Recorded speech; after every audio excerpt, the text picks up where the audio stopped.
Heyo! Welcome to Benchwarmers, our WOSO podcast, episode 11. 11. We don't have a kit with 11 on the back. I really felt like we needed one, and that's Alexia. A Viv kit. We have a Viv kit. Your Viv but is my 11. Viv kit. Yeah, your Viv is 11. My Viv is a 10, and Alexia's 11, and that kit is coming. We are very excited. How much football was there this week? There was Never enough. There was so much football. There was so much footy. So much traumatic football. Leggy is very excited for this podcast. So am I. This is going to be fantastic. I'm on top of the world. I look forward to this every Thursday, but we will get to the reason that I'm so happy about football And the reason later I'm so on. And we're going to talk about the reason I'm sad about my team, which is the Champions League that we're not in. But we're going to talk about the Wednesday games. The first game we are going to talk about is Chelsea. The 6-0 domination in Austria, the biggest domination of Austria since Mozart. We're going to leave it there before we start mentioning the wrong things. But that was quick. That was like a minute into the pod. Oh my God. I might have to edit that one. But Chelsea dominating St. Polten. My goodness. This was a weird game, weird performances across the board. I felt like the players who I expected to do a lot in this game, I don't think they necessarily turned up, but the players who I think maybe were underrated in terms of their value to the squad and were included in a team that was changed just to accommodate for the fact that they're playing a lower opposition, actually did really, really well. I wasn't wholly impressed by Sam until the end, but I can definitely understand why you want a starter in this game. But yeah, other than just the complete demolition job, I mean, unless there's anything you want to talk about specifically, I thought it was a pretty easy game. I mean, there was a player I completely forgot existed until you messaged me in a chat earlier this week saying who's the biggest ultimate bench warmer in the world in terms of price and product. And I think, before this game, it was Naomi Girma, and now she started, and she actually had some moments that I thought were very valuable, showing her ability to play football from the back, which Chelsea are struggling with as of recent. I feel like Millie Bright and Bjorn's passing are not as up to scratch as I thought it was last season. The connection specifically with Bright and Hampton, I find that they're not really on the same wavelength recently. I'm thinking a lot of it's to do with the fact that Bjorn is having just a lot more pressure on her because Millie Bright is the one sitting further back. Bjorn is the one kind of sweeping up those balls that are coming in a bit closer to the forward line if we're going thirds. So I think right now what Sonia is trying to do is trying to experiment with centre-back partnerships. I mean, looking with Macario starting, Thompson starting, Girma starting, a little yank trifecta in the midfield from defence to attack. And honestly, I think Macario was by far the standout player of the match. I think, honestly, every time she plays, I feel like she stands out and plays very different to every other Chelsea player, which I find very weird, that she has the ability, she's given the license to do her game more than anyone else is. I feel like everyone's fit into a box and she's the one who's breaking out and going, guys, come on, just play your game. And she has this ability to create chances, strike chances in, even if they're not fantastic goals, they're goals on the sheet, and she facilitates for Sam Kerr very, very well. Sam had so many chances this game. I think she had 8 chances and only ended up with the 2 at the end. The amount of time she was offside actually quite bothered me a lot. I felt like she's not back to her full speed. Yeah. So it makes me think I don't think she ever will be, by the way. Yeah, and that's fair, but a lot of her game is her mentality, her positioning, her attacking positioning, her intuition in front of goal. And to see her offside for that Girma header and seeing her offside for another chance that's later on in the game when AT puts it in the net, it's weird because it's not her game. I don't think she's a player that's historically known for being offside all that much. I feel like I think one of the good things about Sam, and I actually think that it's what we're now seeing with Macario, is that she usually plays off of the defender's weakness. So I think specifically about the game, the FA Cup final with Sam Kerr, and then I kind of reflect that onto how she then also played against England, and she Yeah. naturally sees the space in behind, and she takes it up quite And well. but she does it right. But she does it right, and Yeah. she opens up that space really, really well, and sits between the defender. And that's how that first goal happened. Mm. That is textbook Kerr. That half Yeah. turn, Yeah. taking it on the left foot, finishing on the right foot. The header, also classic Yeah. Kerr. Nothing wrong with the finishes. And again, 6-0 win, and you go down with a brace. I'm not going to say you've had a bad performance, and this is you getting your fitness back, getting your minutes in. But hopefully that part of her would this new part of the game for me dissipates for their sake. Mm. But I thought Neve Charles came on with a relatively good cameo, albeit not having much to do defensively. I felt there wasn't really any other player to strike out. Lexi Potter came on Mm. and did her job, which is quite impressive, and got an assist, I believe. And Captain, I don't know how Captain is. I think she's got the most minutes for Chelsea this year. I wouldn't be surprised if she's up there, but I don't see it. I know Yeah. Chelsea fans who don't see it. I don't know what she has on Sonia, but I just think they look so much better when she's not there. Well, And I don't think, I've always said Nuskin is the one for me. I think yeah, she's so inarguably one of their best midfielders, one of the best midfielders in the world. I mean, she well, captained Germany when Gwyn went down. I mean, she has the leadership quality, she has the play.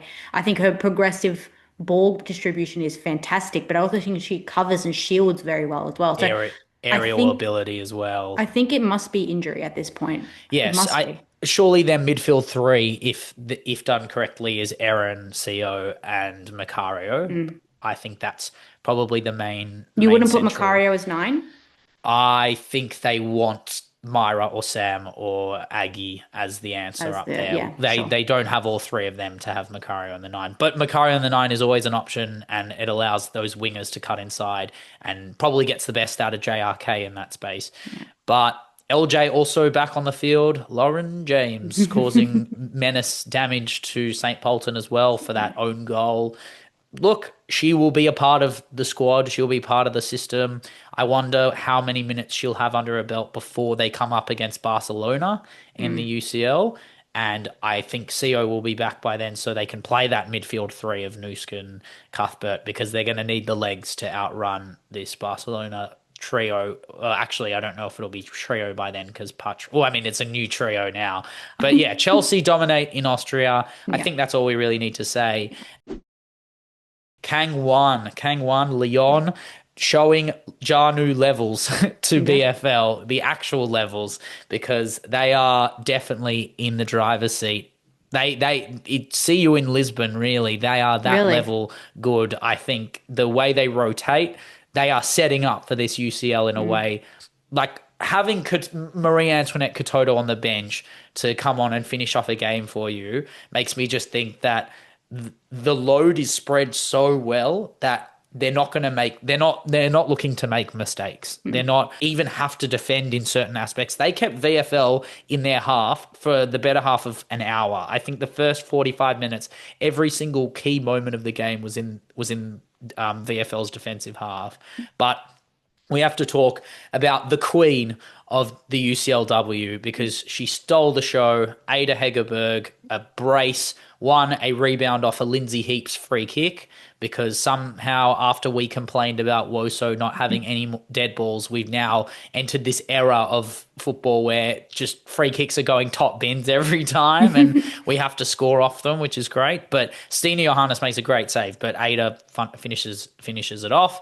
And then that second goal is ridiculous. That Yeah. header from Basha whipped it over. I don't think she could have closed her eyes and whipped that ball across. And Ada heads it. She's going the wrong way. She heads it off the back of her head. It flies in the net somehow. And you just think to yourself, how many times has she done this? It is just so easy for Leon, the inevitability of the Norwegian star. I think this, if you just looked at this game and you looked at the team sheet, you'd think this was Lyon circa 2018. You know, the Stars Renard's also on the score sheet with a penalty. It's to me, it just shows how even the old guard can get them across the line in tough matches. VFL for all intensive purposes, are not the team that I thought that they would be. I actually think they're quite stronger now.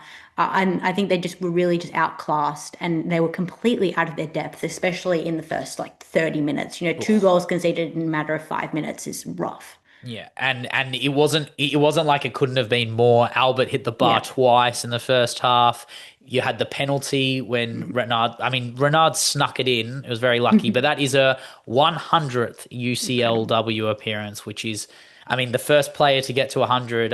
That is the pub quiz question, really. And this Wendie Renard has cemented herself as a player that doesn't we don't compare her to current players. It is No. only all time.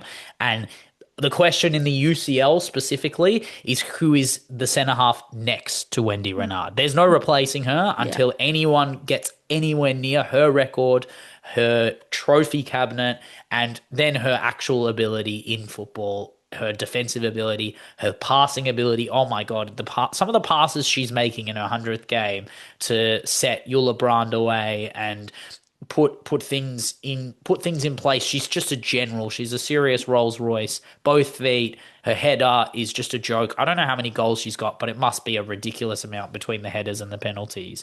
But this is Lyon at their finest. And I know Bierenstein got that consolation straight after the penalty, but Yeah. they were outworked, outstrengthened, and the speed and the width of their expansive passes were just too good.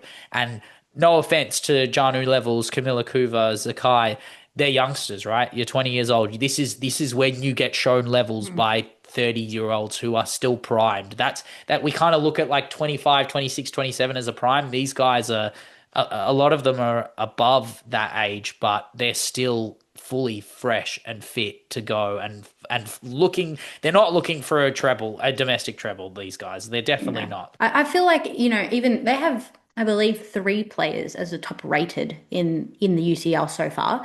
And their highest player, Vicky Besho, didn't even play. So we're looking at a team that doesn't even need to play their best players to be able to get a very convincing result over the line. It's pretty scary if you're looking at the other teams in the league and you're going, okay, Mel, it's basically Lyon and Barca who are dominating and everyone else is collecting the scraps. And I find it difficult to think that it won't be another Leon Barca final. It'll be hard to see over two legs. There's only a few other teams I could think that could actually beat either of those teams over two legs, especially with the capacity to show depth, because VFL's whole game is depth. They Yeah. have their old guard was on the bench, and that's how that goal happened with Huth setting up Bierenstein. But again, it's just a different level, Yeah. and it's crazy the level they're showing right now. And I really don't want it to be a Leon Barca final, but we'll have to see who comes in their I wouldn't way. mind it. I wouldn't Maybe it mind might be it. a semi. It might be a semi for them. It might be Maybe. Leon Barca Maybe. semi, and we'll have someone on the other side. Outside of Arsenal, I wouldn't mind it because I think that Yeah. it's a really good way to cap off this era of both teams. Yeah, actually, to be fair, imagine if Renard has a ninth Champions League. That It'd would be be messed just up. insane. Roma, the inform Serie A Femminile side that has some amazing players that sit in a system very, very well. When they're at home, they should be doing the exact same thing. But in the Champions League, things just seem to dissipate, and It's it's always been really, like really this. It weird. really has. Yeah, and Valerenga went to their backyard and got their first UCLW win, which is crazy, crazy scenes for them in Rome. The Norwegian wonder kid Brecken for Valerenga strikes an absolute peach into that corner. Beautiful in the top left corner. Goalie did not move at all. But the chances that Roma had, they had a lot of good chances that flicked out to the wing, and they drive up the field and they play that ball across the box, and they hit the keeper a few times. Didn't really test her the way you should be if you're commanding your own home ground. I feel like the crowd got into it, but again, this is Roma's form in the UCLW. Firstly, never getting a clean sheet, and secondly, not firing away they should. I actually think if you look at Roma's like forward six, so basically from their midfield up, they're all names that any WOSO watcher would know. Like Yeah, you got your 100%. Giuliano, you even got Katarina Kuhl who's playing, Yeah. you have Vines, you have Pilgrim. Like these are players that you know are stalwarts in this team, and Poole now 100%. coming in. But I think basically what happened is they rely so heavily on Giuliano to be both defensively covering and starting the attack that they just get caught on transition way too much. And I feel like at some point you need to be asking questions about the forward line. How are they not scoring all these opportunities that are being made for them by the midfield, who is like basically being outworked by a Valerenga team who, for all intensive purposes, you didn't expect to be winning this game. No, definitely not. And it makes you question how they're able to operate that front six. Again, Pilgrim is a player that sparked off the Euros, but you shouldn't be relying on Elia Pilgrim to finish off your games. And even if you look at how many chances were created from the middle, that like Giuliano created 12 chances that game. I don't know what more she can do in the midfield unless she's playing in a false nine. There's not much more you can do from central midfield to set up your players with chance after chance after chance that just don't go in. And whether it's Harvey or Veens or Dragoni, they have players that can definitely do damage. I think Corelli is definitely a player in the league who's been putting in form, and they had substitutes to come on and they just didn't deliver the way they should. Again, a little bit of credit to their Valerenga goalie as well, who made 5 saves, 22 shots from Roma to no avail, but a bit sad because I think this effectively ends their UCLW run for the year. But that also means that they can focus on the league and their domestic work, and they have some work to do in the domestic league if they're going to hold on to their lead at the top, but also if they want to fight and challenge for the league title, which they're definitely in the technical driver's seat to do so. Paris FC, they got that draw against Real Madrid, but I feel like these kind of mid-table teams, you can now probably include Valerenga in that as well.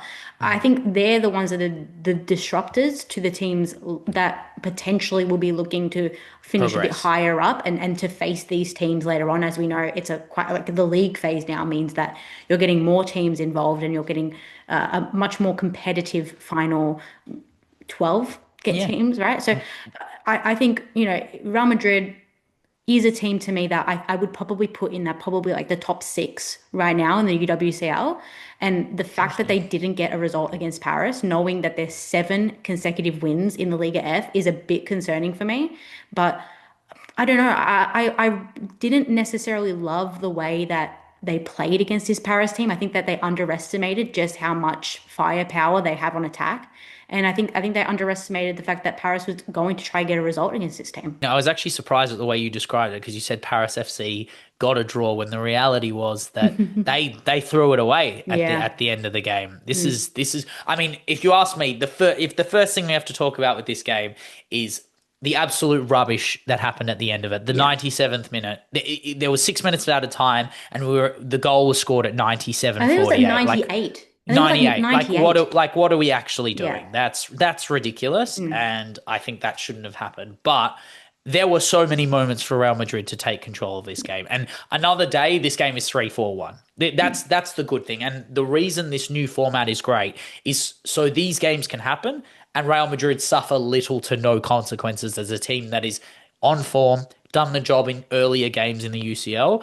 But there are players that I definitely want to talk about, which firstly, Linda Caicedo, nearly got the Marta Award right there and then in the 20th minute. That move, I swear she was in flow state. She took on 5 of their players and then struck the ball. Goalie didn't move and it hit the bar and falls out. And I cried. I was like, this was the moment where we were just going to see that Germany-esque goal again. But she is so jinky when she's had a fantastic week. It's crazy the way she moves on the ball when she's in that flow state. It's annoying she just can't do it every game because you can't.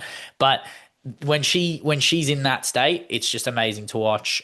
Redondo should have scored earlier, and then they pounced on it. So when Redondo missed that open header at the back post because she didn't expect to get the header on her, Paris have this amazing move between Scott and Azaro and Matteo, and it all again they're there. That's the firepower of Paris FC. That's the reason they're third place in the Liga is those 3 and. Angadal ends up tripping up Scott, and Azaro converts the penalty. And all of Madrid's chances in that second half, all the chances they had to settle this game, they had to rely on Caroline Weir, their Scottish saviour, to bail them out in the 98th minute of a 96-minute game. And Chavas, I mean, shout out to Chavas from Paris FC. She is a ripper goalie and has had a very good few weeks.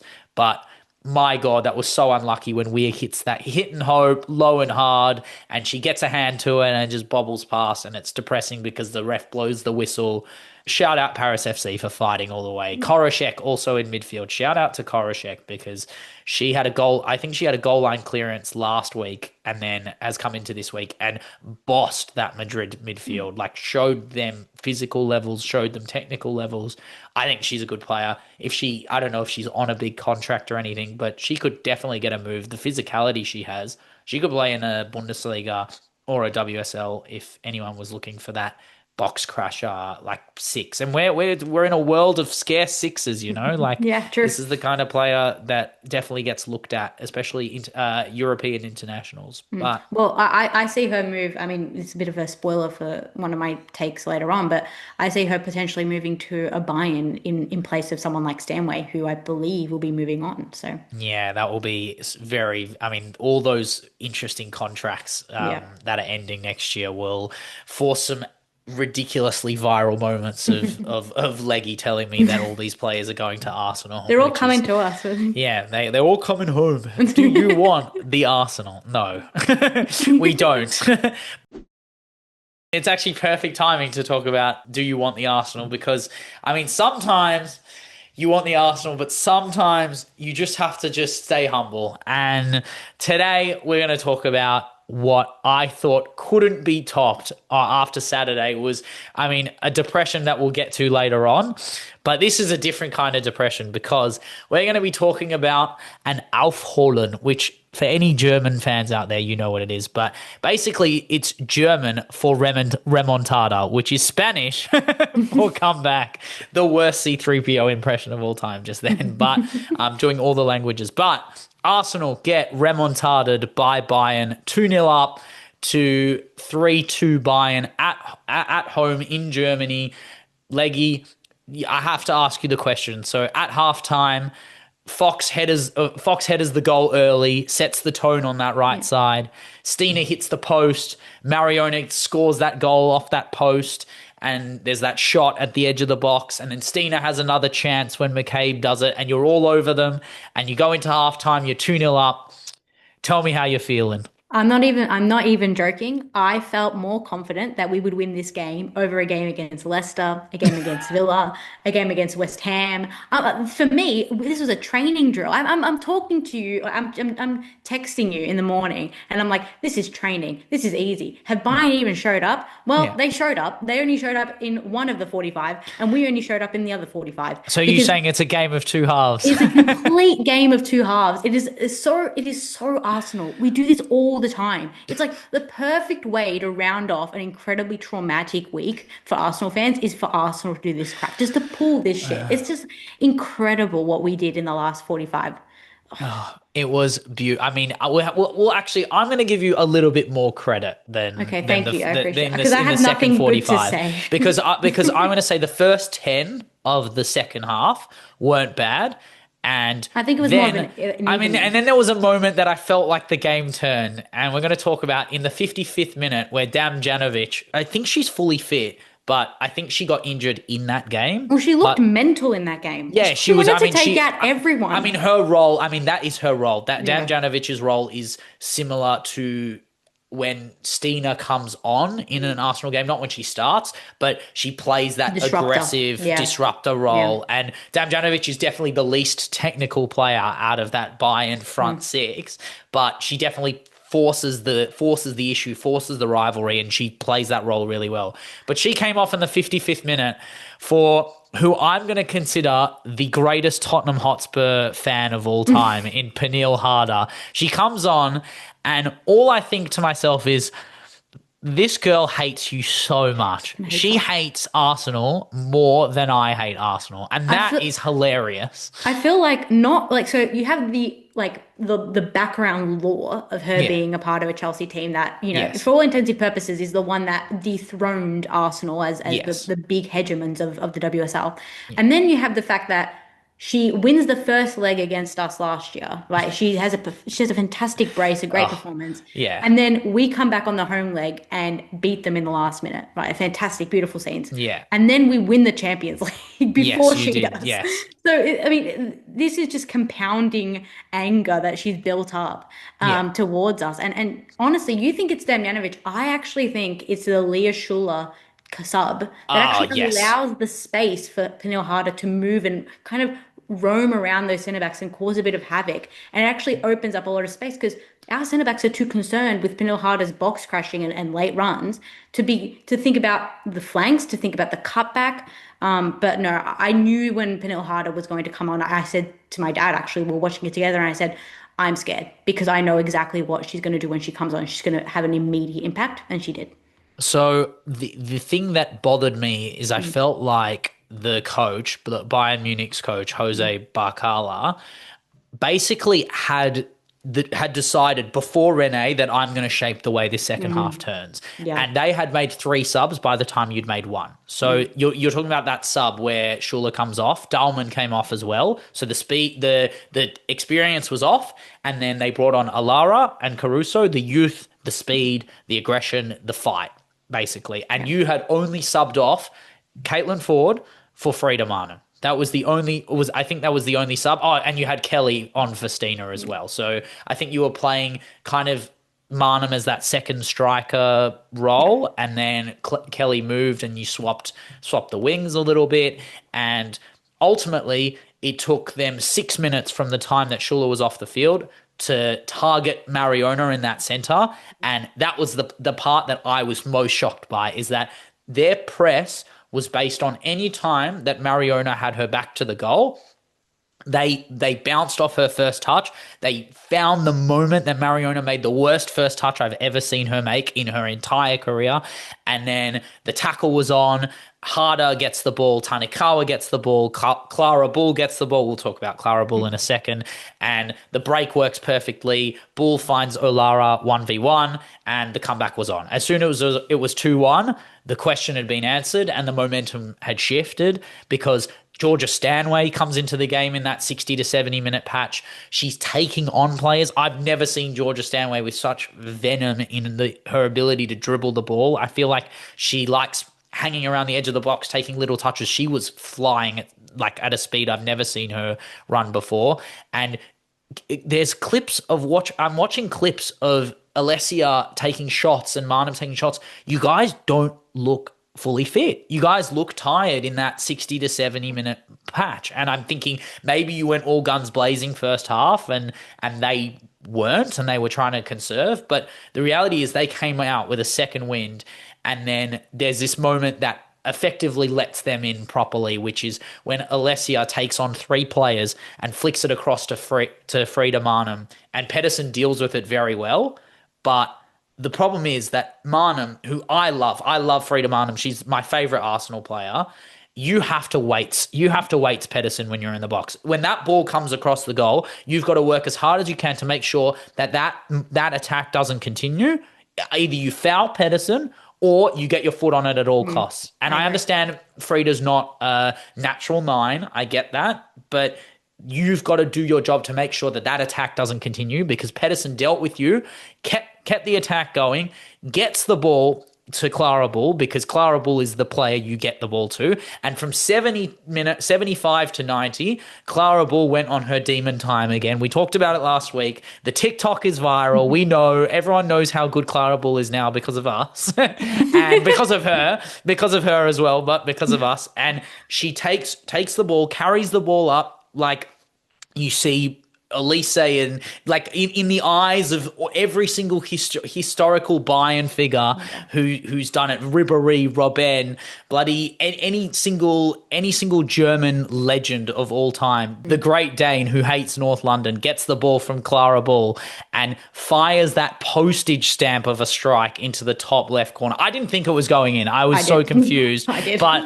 But DVD rooted at the spot, rightfully so. You're not saving that one. And once it was 2-2, Clara Bull runs the show. So she created 0 chances first half. I thought you locked her up perfectly. Very well, yeah. She created 6 in the second half, and they were all in that 20-minute period. And they just fed the ball to her. You had Gross, the goalkeeper, just pinging the ball to Clara Bull like a quarterback, like in an NFL game. And then she plays that ball across. And I mean, I don't know why Vigos Dottir is open at the near post, but big, gigantic Icelandic woman unmarked at the near post. But you can't take anything away from Clara Bull, who gets the ball from Caruso, this terrible pass, and she just makes it look easy. Chests it down, runs the ball, carries it away, and that's the German remontada way, right? You just find ways to create chances, and that was the moment, that Frida Mana moment, where she just had to wait Pedersen, or she had to score that chance, because Leslie did so well to create that chance for her.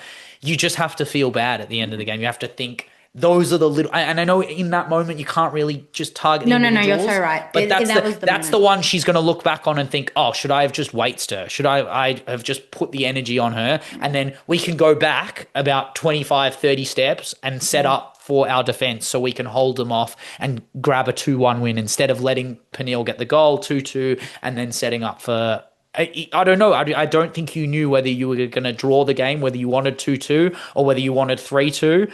It looked like Renee didn't know whether she wanted a draw and happy with a draw away from home, or whether she wanted to go out and win that game. A couple of things. I think it's really funny that you say that it's the Mariona effect, basically like what happens when you put players on her. I think that's been the whole season. I cannot think that there's any other reason why we are losing the ball so much in midfield if it's not for the fact that players are putting so much more effort in Mariona. It's obvious. If you're the best, arguably one of the best players in the world, the best player in the league, this is always going to happen. And I mean, I like to call it the PFA Player of the Year award curse, because I find that a lot of players who win the PFA Player of the Year have a not as great season the year after. PFA hangover. The PFA basically hangover. And I think fundamentally we have a problem with pace in the midfield. I think that's been evident the whole season. 100%. We are great at building up play. We're great at moving the ball forward. However, our indecisiveness,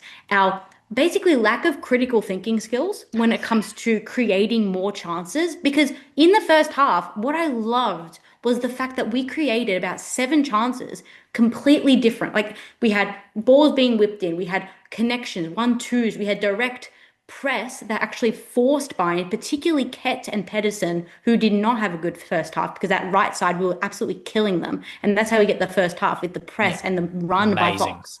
And personally, from 60 onwards, I felt a drop of levels in effort. I found a drop of levels of intensity. And I also found that our identity was lost.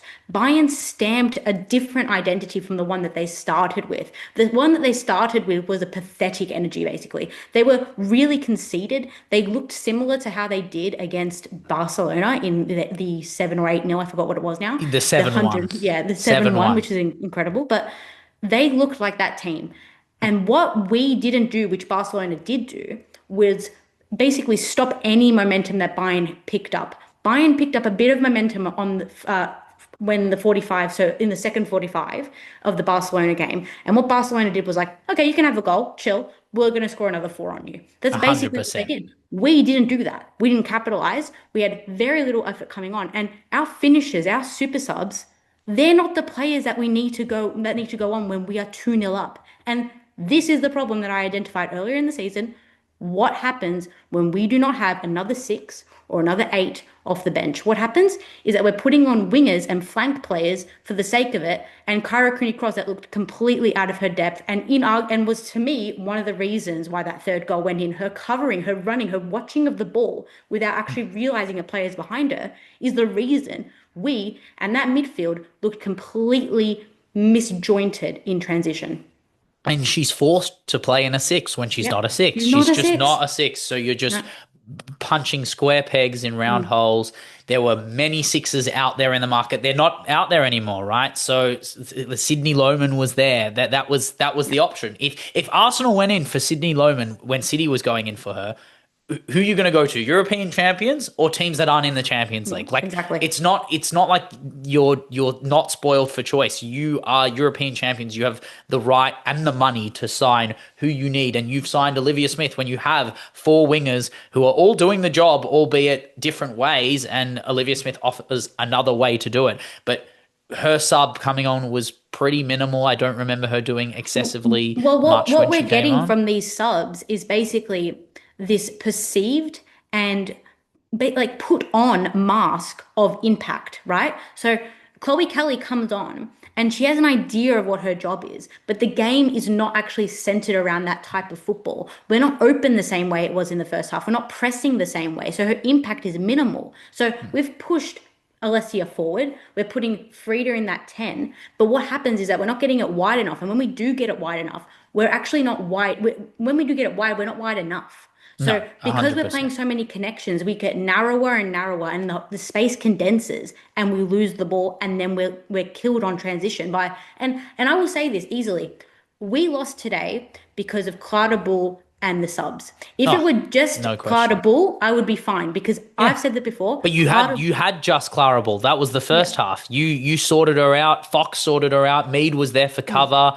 You did everything you were supposed to do. And then you're 100% right. The subs came on and completely Barkala beat Sledgers. It wasn't 11v11. Yeah, I agree. Barkala changed the game and Yeah. Sledgers didn't react right. Bringing on match winners when you're 2-0 up. Chloe Kelly is not the right player to bring on for a 2-0 up. I'm No, I sorry, agree. she's just not. I agree. She's 2-1 down. Right, if you're 3-2, I would have brought Kelly on then to bring to with the fire and the energy The to bring City in the game. game. The Yeah, City the game. City game, Yeah. exactly. That's what she's there to do. Beth Mead is the player you have to bring on. In my head, is the player you bring on We in a took in her a off. 2-0 up, and you took her off in We the took her off in the 82nd minute. 87th minute. Look, Yeah, for me, Beth Mead, and I was identified this during the game. She's a player that instinctively knows where to be. Her press was fantastic. She knows that it's the technical ability and the pace. She lost that. That's fine. Thank you. Thank you for your sure. service, Beth Mead. But you've lost that. If we had Olivia Smith starting and doing that, not only will we get the drive and the flair that she offers, but I personally think the technical ability that she has would have seen more shots on target, more opportunity to score, and just to completely run that game out. Because to me, 5-0 at halftime. I Yeah. genuinely thought 5-0 at halftime. Yeah, you had them all over. Well, I mean, if we're going to talk about Beth Mead, her defensive contributions in this game to deal with Clara Ball were immense. Yeah, She her had and she had heaps of recoveries, and then the part that matters the most is she won the most duels, and she got fouled twice, three times, and that's a part of it. The retaining the game, playing miserly football that people hate, is a little bit a part of the binary code of Arsenal at the moment that is causing the success that is happening across the board, which is you had a perfect run last year by doing that. Model that. Don't reinvent the wheel. The wheel is perfect. The wheel is red and white right now, right? That's the plan. So don't act like you need match winners on. I just felt it was very inexperienced management, game management as a and that's whole. it. And that's all you really have to say. But Barkala, if I'm going to finish on anything, he should just rename himself to Doctor Who, specifically the Peter Capaldi one, because he is getting very much carried by a Clara who runs the show 100%, no question about it. Clara is like, I just want Jose to be screaming on the side, like he needs a telephone box next to him, and he just screaming, Clara, do it, do it Such for niche me. references. Yeah, No, I seriously. think I think Yeah. fundamentally I'm forever grateful for Renee for the Champions League she won. That was fantastic management on the day. I think over a campaign though, we're seeing the instability that she has and maybe the inconsistency that she has that means that the style of football that she's trying to implant on this team is so two-dimensional that we're lacking that bit extra to rely on those players that usually would do the business for us. I am going to give you guys a little bit of slack, which is the fact that you have won your games so far. Pretty much. I mean, the Lyon game was tough, but I think you will be in the stead of qualification, whether you'll end up playing a harder team because you're lower down in that level. But ultimately, Bayern needed to win that game more than you. After the 7-1 as well, they needed that win, and I think they will build off this 100%. Paris Saint-Germain, who encountered the Old Trafford for the first time in UCLW history. Old Trafford was used for a UCLW game, and Man United came up against PSG in the inaugural Mary Earps Mary Earps Derby. Yeah. Derby. How did you feel about this game? I think the game is so back. So back. The booing of Mary Earps, Oh my the like God. It's reaction memes. crazy. It's insane. She is Oh, rent free. She is rent free, all in, all over everyone. Like I think she should start like copywriting the word all in. That's how important no, her she cultural should impact is now. she should copyright just every book that is made now Yeah. from football players because Oh every football yeah. player is going to want this Yeah. impact now. It's like And then she can say I started yeah, it. basically, yeah. Yeah. I started being like basically the person who's going to rattle teams. And the thing is I don't actually think that the Earps effect had an effect on Manchester United. I think Not that at they were all. completely detached from that because mostly because it's not part of their reality. I mean, she talks a bit about them in the book. It's a completely different Manchester United team than the team now. I Oh think my we God. look at They are the so much better. They're yeah, so we look much at better the now. changes Holy from the moly. Villa game that they lost, which we'll go on later. They five changes. They took off. They replaced Ella Toon, which was to me is a Yep. bit of a surprise because as of recent, she is the unreplaceable player in that Manchester United midfield.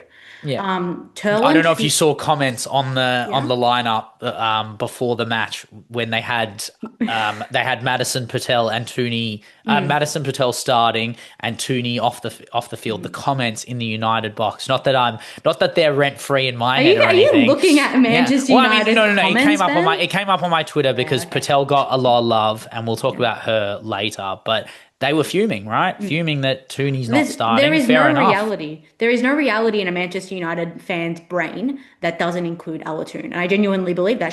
She's basically what, we've seen from someone like a Viv Miedema for Arsenal, right? Like she's just imperative to what you think of a It successful doesn't matter time at a what team. form they're in, doesn't matter Mm. how they're playing, doesn't matter what the system is. But this shows that Mark Skinner is getting better as a Mm. manager, of getting Yeah. more idealistic, getting more brave, getting more backing and support Mm. from the crop of players. Ella Toon could have come out and been like, what the hell, right? She is a huge platform to be like whatever, but she knows what this season entails, especially after the Villa game. This is what I thought would be the downfall. I thought this was it. This is like the beginning of the end, and then teams are going to start figuring them out. But Mallard came back Yeah, and replaced Hurland, which was surprising. yeah, and she's still currently on that form high from earlier in the year and scores an absolutely ripper goal, that long ball over the top, and then she takes it and absolutely rolls Mbok, a Mm. former legend of Lyon turned PSG, which is a sad state of affairs for any player who goes from Lyon to PSG, sadly. But it was a great finish. Yeah. And then Olga, I mean, we have to talk about Olga, a great finish as well, a absolutely smashing long shot. Mm. That's what she does, really. She's good at those one moment bangers where And I she think she gets had a the space. fantastic game, honestly. I think it was her best game for PSG. I Yeah, think, if we're looking at how Manchester United turned up to this game, I think what's really damning about PSG is they looked at this game as being basically less than worthy of what a Manchester United game, what a Manchester City game will look like in a week's time. I think they looked at this game going, okay, we can kind of experiment with the lineup. And PSG did the same. They finally played the 4-3-3 that I personally have been telling them to play for the whole season because it's just more stable. But I personally, I thought Elga had one of her best games, but it was Sandberg for me for the battle of the fullbacks. It was Sandberg. She had a fantastic game. yeah. I feel like Olga had the better of Riviere, Hmm. and then Sandberg had the left side. I mean, it was at the deficit of that left side, just controlling the game. And then again, I said it a week and a half ago. Why did they sign Rolfo? Why did they sign? It's for moments Yeah. like this where you get a champion like Fridolina Rolfo getting a chance that she wants. I believe a headed chance. That's what you want her to do. A giant Swede in the middle of the box, but I mean, if we're talking about that goal, the only thing that matters is how far Jess Park travelled with the ball to end up with that chance at the end of the game. She is. I mean, what you said about before about player of the season curse. If she gets it, I really hope it exists. So she goes back to her City 24, 25 Jess Park ghost phase. But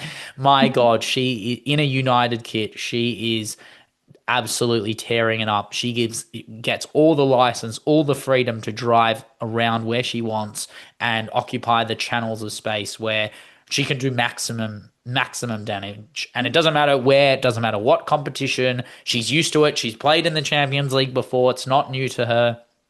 She's just a fantastic player, and it's annoying to see it for a rival club, but she's doing the business, and United are doing the business who are in the Champions League, and I wonder who they'll come up against in that knockout phase, because that's when it really kicks in and they start getting into uncharted territory. But they're using their depth.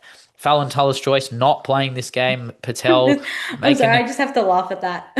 what? Because Fallon Joyce not playing. Oh, just Because it created the best meme of the round for me, which was like Mary Earps has completely taken out all these goalkeepers that she's coming up against. Hannah Hampton out. oh yeah, Fallon yeah, Tullis-Joyce out. I mean, yeah. I saw something on Twitter which was like, Mary Earps bought a hex off of an Etsy witch and put it on all Oh these my God. Yeah, goalkeepers. I think it's kind of sad, right? The PSG are seen as this game to rotate, ultimately this game to experiment, test, try new things. United played without Ella Toon because they were playing Merps' squad, right? Merps Yeah. and the gang, and it's really sad. But is there anything else you wanted to say about this game? Not really. I mean, I expected this. I think PSG have no chance of making it to the next round. I genuinely believe that. I mean, you mentioned here about crowd sizes. That's why I wanted Ah, to. yes. Crowd And sizes. Yes. Old Trafford, the theater of dreams or the theater of nightmares, I guess. Yeah. So for me, I have a fundamental issue, and it stems from the fact that as an Arsenal fan, I don't like being called a bandwagoner, right? I've been an Arsenal fan since the day I was born, but I genuinely think that there is something fundamentally wrong when there are teams which have established massive fan bases. There is an international break for the men's teams, and we're not getting excessively big crowds. 15,000 at Old Trafford against PSG, Mary Earps' return, a big Champions League game, and that's just like you're getting that crowd. I find that that's pretty poor, and the marketing from that standpoint. And I understand United are not the team that you're looking at to be, oh my God, look at their women's team, it's incredible. But for me, United now are showing in the league and with their performances that they are a team to be taken seriously. And as a result, to be taken seriously, you have to be doing it on all levels. And Chelsea are the same. I think Bayern, they got their record crowd attendance, I believe, Yeah, in their main stadium. But yes. again, only around 10,000 is poor. And I'm sorry, I'm watching the broadcast, and every time they're panning to someone, it's an Arsenal fan. So the traveling away fans are really making up the numbers. Funny enough, because they're Arsenal fans. I just think this is a poor all-round issue with the women's game right now, not capitalizing on the fact that this is a growing game. And I think home crowds and match going tickets, footballers, I mean, we could talk about this for hours, but footballers progress beyond a stage for match going fans based on their revenue streams, right? Their revenue streams are broadcasting and sponsorships. They don't care if the stadium's got 5 people in it, and they don't care if the stadium's got 105,000 people in it. It doesn't change the bottom line for them. And it's a sad state of affairs where match going fans have really been priced out, and we have I mean, again, you talk about tourist fans, but the reality is that that's how it works across the board. Manchester City and United have such a strong international fan base. My best friends who are United fans are not flying across the world to watch Manchester United games. Even if they love the women, they watch the women every week. It's not attainable, but Yeah. there is a predominant fan base of Arsenal here. There's a predominant fan base of Arsenal in America. There's a predominant fan base of WOSO in other countries that aren't England, because England actually haven't progressed their fan bases in a way that is predicated on focusing on the women's Fan sport. Whereas I think, experience. yeah, whereas I think the fan experience for WOSO in Australia, albeit at a different level, is far greater and far more passionate. And I think that that's quite interesting when you see like a cheer squad turn up to a certain game, and that's great. But is the stadium full? Is the stadium Yeah. packed? Probably not, because that's not the way and the motto of support in this current day and age. And I think that's quite interesting. But The women's game wishes it had the tourists, I I think, mean, yeah, personally. at this, yeah, Yeah. that's actually quite a good take, 100%. And I think the tourists want to get there. It's just how Pay cost of for my living. flight. Yeah. Pay for my Oh, mate, flight. if City pay for me to go to the Joey, I'm never leaving. That's the plan. Put me in a pram. I don't care. You just roll me there. Barca beat OH Leuven. OH Leuven at Estadio de Cruyff. First time, great day out for them, albeit a 3-0 loss. Oh, they'll But take that. Are you oh, serious? They'll take 100%. I mean, that. the amount, I mean, they can say they did better than Bayern, Then Bayern, but yeah. 100%. But again, not really much to stand out in this game, albeit moments that are very good for Irina Paredes getting her goal on the sheet. Alexia Putellas with her penalty. I've never called her Alexia The Putellas in my life. Lexi, full what a goal. government Yeah, name. Jesus, I've never governed her. I've never governed her that way. Jesus Christ. Like, that is horrible for me. And This then is the own the goal was good, but again, weird game. This is Weird the best game. This is the best penalty I've seen Alexia take in a while, right? It was a pretty good penalty. I think the main question I have from this game is Barca, 43 shots, right? 16 on target, only 3 goals. All of them, 2 of them coming through deflections. Paredes, I can count, it's a goal, her goal, whatever, but it was a deflection. Their own goal, and then the penalty. Yeah. That's a problem for me. And I Yeah. understand that they're still getting the win and it's fantastic. They're getting Yeah. the points, amazing. They're top of the But league. they're expected to win. It But doesn't, yeah. I think what the problem was in the game that they lost was this exact issue. It's all these shots. A lot of them are on target, not the majority, but a lot of them are on target, and they're not getting it in the back of the net. Yeah, but who's taking them? That's the Yeah. problem, is Yeah. that the chances are falling to players that they don't want. And this is going to sound crazy, but Aitana is very deep, and the chances she takes are very low percentage. Even for her, they are Yeah. low percentage shots. They go over the bar a lot. Like, she's shooting from outside the box with 2 players in front of her. That's not Aitana's game. Aitana gets on the end of stuff. She facilitates stuff on the wings. She's being told to play deeper. I don't know what Romeo's plan for her is, but ultimately, I mean, we know Aitana's output at her peak is better than what's happening in the last 5 weeks. I think Alexia has the license to do what she's doing and is doing great, but without a Payor, without a Kika, without Salma, the cracks start to show in that front three. And Pina is not a natural 9. Caro is not a 9, and she's not playing in the 9.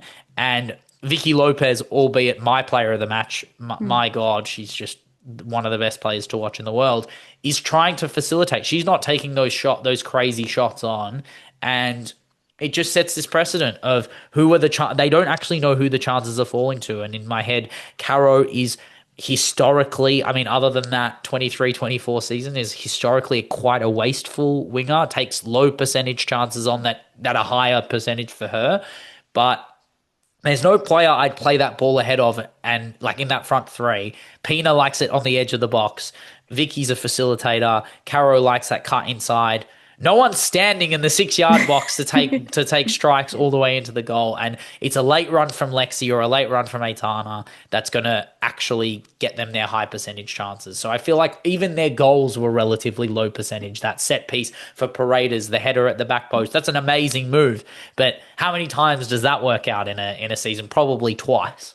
Yeah, well, I actually think the movement of Spanish players further back in the pitch is actually a reflection or a reflex by coaches because they've seen the ability for those players to dictate play. They're naturally the best players on the ball in a team. You're seeing it with Mariona as well.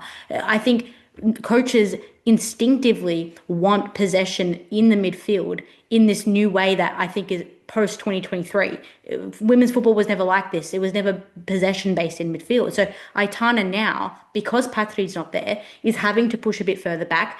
Alexia is never going to be that box to box. So Never. you would rather Aitana be that pseudo box to box than Alexia, right?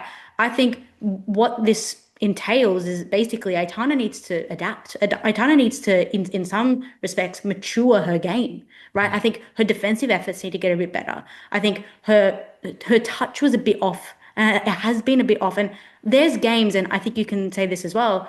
You know when Aitana's playing well because the Oh, first flow five state. minutes, Yeah. yeah. Oh, But yeah. you also know when she's not having a good game because the exact same 5 minutes, she won't have that impact. I think she's a player that because I have the same level of respect for Mariona as well, I get frustrated because I know they're top level.